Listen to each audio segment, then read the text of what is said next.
RCF.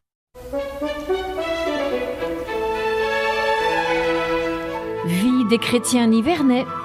Aujourd'hui, jeunesse et formation.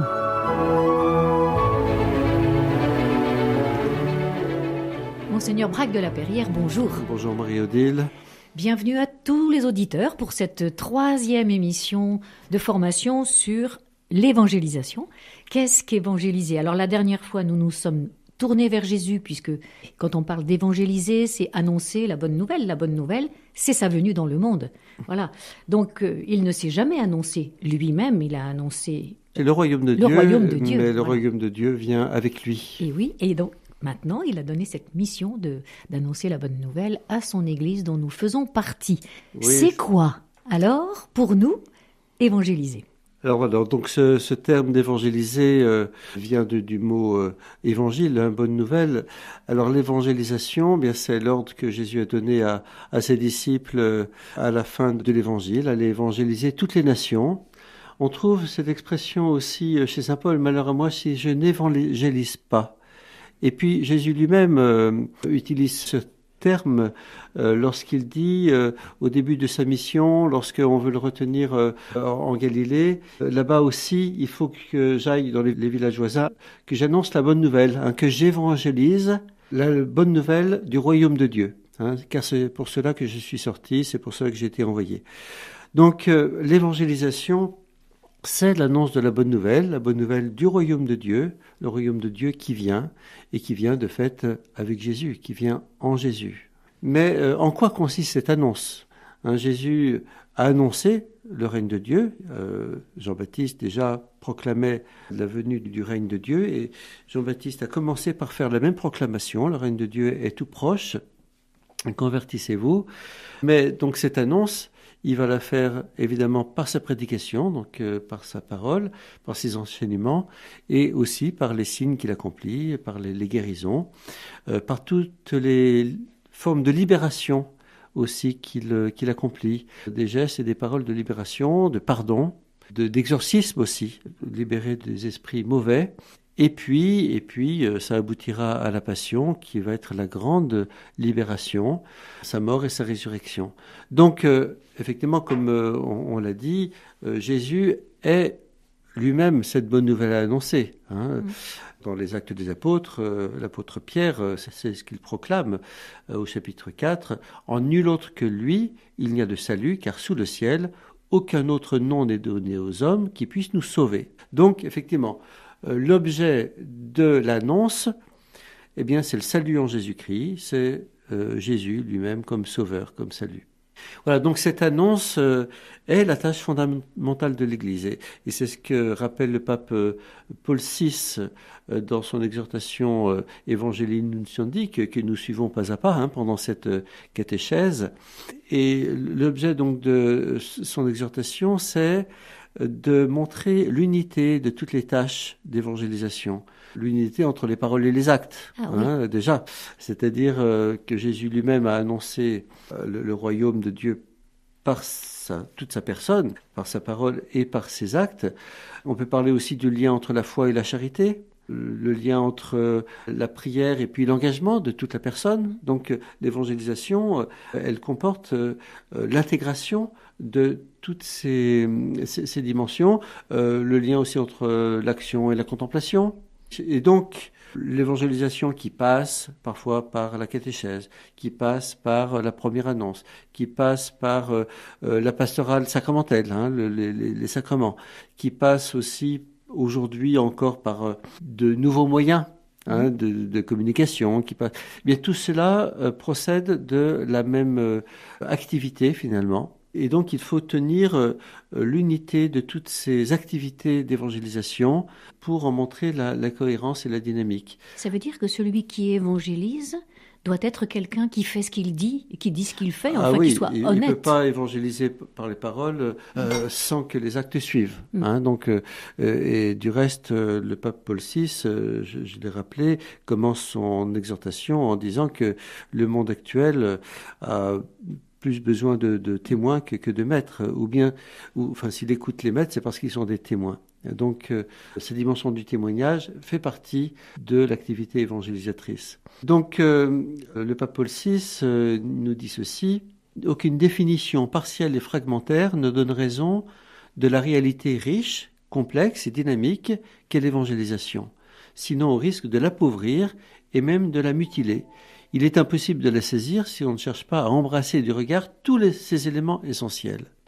Alors effectivement, quand on regarde aujourd'hui ce à quoi on lit le mot d'évangélisation, notamment de nouvelle évangélisation, eh bien, on se concentre sur une activité qui est celle de l'annonce explicite, de la parole de Dieu, l'annonce à ceux qui ne connaissent pas Jésus ou ceux qui ont besoin de le retrouver après peut-être s'être éloignés de lui ou de l'Église.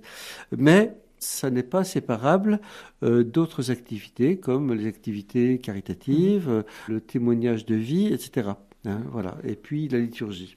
Donc l'évangélisation ne consiste pas simplement dans des activités spirituelles, liturgiques, pastorales ou sociales. C'est un tout qui vise un renouvellement total de l'homme. Il s'agit de faire advenir l'homme nouveau et le monde nouveau. Je vis un ciel nouveau et une terre nouvelle, nous dit la finale de l'Apocalypse, la Jérusalem qui descend du ciel, mais cette Jérusalem qui descend du ciel, elle est à accueillir, à préparer par des cœurs ouverts. Et donc l'évangélisation va chercher finalement une transformation de l'intérieur. Une conversion. Finalement une conversion. Voilà, une conversion. Voilà la définition que donne le pape Paul VI. Évangéliser pour l'Église, c'est porter la bonne nouvelle dans tous les milieux de l'humanité et par son impact transformer du dedans, rendre neuve l'humanité elle-même. Voici que je fais l'univers nouveau, mais il n'y a pas d'humanité nouvelle s'il n'y a pas d'abord d'homme nouveau, de la nouveauté du baptême et de la vie selon l'Évangile. Le but de l'évangélisation est donc bien ce changement intérieur, et s'il fallait le traduire d'un mot, le plus juste serait de dire que l'Église évangélise lorsque, par la seule puissance divine du message qu'elle proclame, pensez là aux apôtres qui étaient envoyés en mission avec seulement la parole de Dieu, eh bien elle cherche à convertir en même temps la conscience personnelle et collective des hommes, l'activité dans laquelle ils s'engagent, la vie et le milieu concret qui sont les leurs. Voilà, donc il y a l'aspect de conversion personnelle et puis il y a l'aspect de transformation concrète du monde selon l'Évangile. Dans l'esprit du Christ. En fait, c'est chaque homme qui se convertit et la communauté devient une communauté transformée. Voilà, chaque homme convertit finalement toutes ses relations. Une conversion, ça ne touche pas simplement une personne dans uniquement sa relation avec le Seigneur, mais dans toutes ses relations. Et donc, si les relations interpersonnelles sont transformées, eh bien, c'est la société elle-même, la famille, la société, et les structures, et la paroisse. Oui. Non, mais là, je pense pas simplement à... Oui, effectivement, la communauté paroissiale est le lieu visible, le lieu d'expression de cette conversion qui forme effectivement des liens nouveaux, une communauté nouvelle. Donc les communautés ecclésiales, toutes les communautés ecclésiales doivent manifester la nouveauté du Christ, et la nouveauté des liens dans le Christ, des liens fraternels, mais dans la relation commune à Dieu comme Père et dans l'ouverture à tous les hommes et les femmes comme frères et sœurs. Effectivement, les paroisses doivent être subversives. Elles doivent être des lieux qui portent le témoignage de ce que peut être ici le royaume. Voilà, l'Église est, comme le dit le Concile, comme le sacrement, c'est-à-dire le signe et le moyen de l'union des hommes avec Dieu et de l'unité du genre humain. Voilà, donc ça se réalise dans l'Église.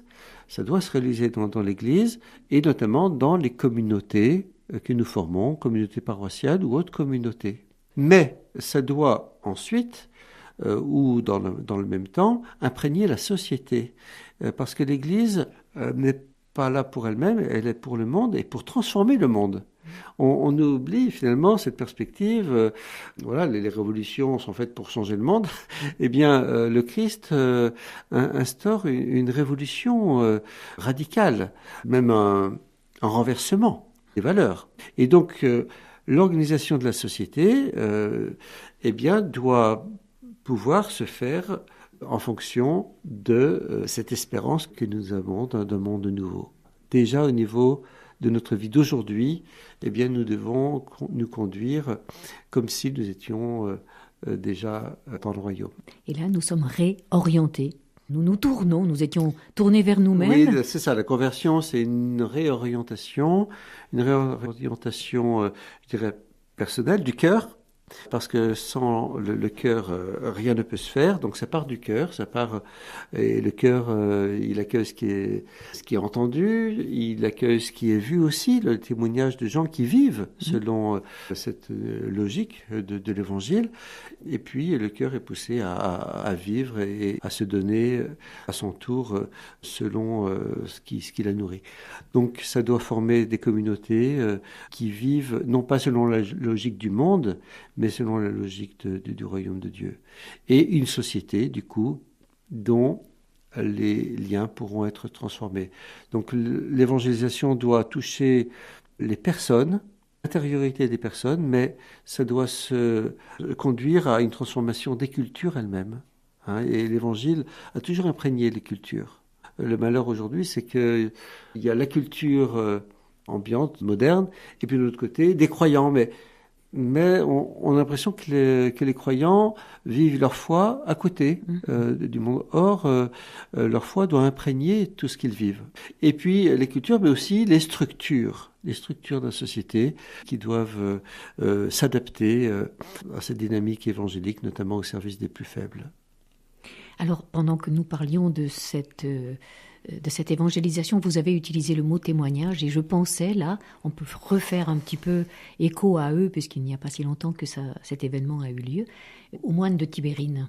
Parce que ils ont évangélisé par un témoignage silencieux, on va dire. Oui, tout à fait. C'est un témoignage silencieux, particulier à cette partie du monde, mais aujourd'hui on voit en Chine ou dans d'autres endroits où les chrétiens ne peuvent pas dire explicitement leur foi. Cela étant, le témoignage de fraternité des moines de Tibérine, mais aussi de tous les martyrs d'Algérie, est vraiment un témoignage de fraternité, non pas simplement au sens sociologique, mais de quelque chose qui en soi est révolutionnaire, c'est-à-dire que ceux qui pourraient être les ennemis, eh bien, sont considérés, quoi qu'il en coûte, comme des frères. Voilà. Mais en plus, on peut voir que du côté de ces frères-là, c'est-à-dire les musulmans, les Algériens, il y a eu aussi ces témoignages de fraternité jusqu'aux martyrs, sans que on puisse les appeler martyrs comme au sens chrétien, mais cela étant, cette béatification des martyrs d'Algérie avait valeur de signe aussi pour les musulmans. Nous ne pouvons pas terminer cette émission, Père, sans nous souhaiter et souhaiter à nos auditeurs un très bon Noël. Très bon Noël, dans la foi et dans l'amour, malgré parfois les blessures qui peuvent se raviver à ce moment-là. Voilà, de ce Jésus qui vient naître dans notre pauvreté pour annoncer une bonne nouvelle. Au revoir et à l'année prochaine.